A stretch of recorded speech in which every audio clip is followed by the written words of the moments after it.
அமைச்சர் கவனத்துக்கும் அரசு கவனத்துக்கும் கடந்த கார்த்திகை மாதம் மார்கழி தை மாதம் சபரிமலை ஐயப்பன் கோயிலுக்கு போனவர்கள் கடும் கூட்ட நெரிசலிலும் கழிப்பிட வசதி இல்லாமலும் குடிநீர் சாப்பாடு இல்லாம வசதியிலும் கடுமையான நெருக்கடி உள்ளாகியுள்ளார்.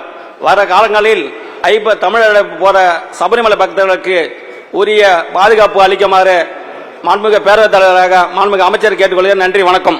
மாண்புமிகு அமைச்சர் அவர்கள்.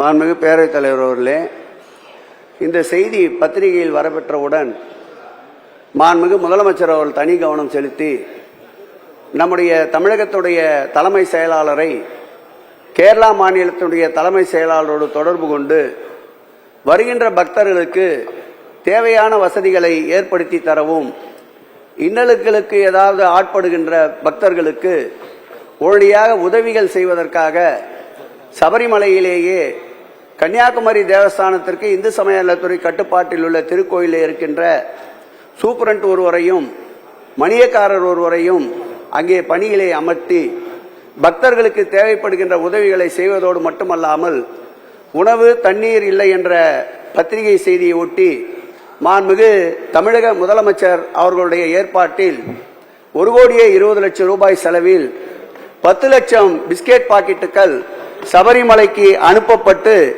அண்டை மாநிலங்களுக்கு செல்லுகின்ற நம்முடைய தமிழ்நாட்டு பக்தர்களுக்கு எந்த சிரமமும் ஏற்படக்கூடாது என்பதற்காக இந்த உதவிகளை மேற்கொண்டிருக்கின்றோம். வருகின்ற ஆண்டில் முன்னெச்சரிக்கை நடவடிக்கையாக மேலும் கூடுதலாக என்னென்னலாம் சிறப்பு செய்யப்படும் என்பதை துறை சார்ந்து ஆய்வு செய்ய சொல்லி மாண்புமிகு முதலமைச்சர் உத்தரவிட்டிருக்கின்றார்.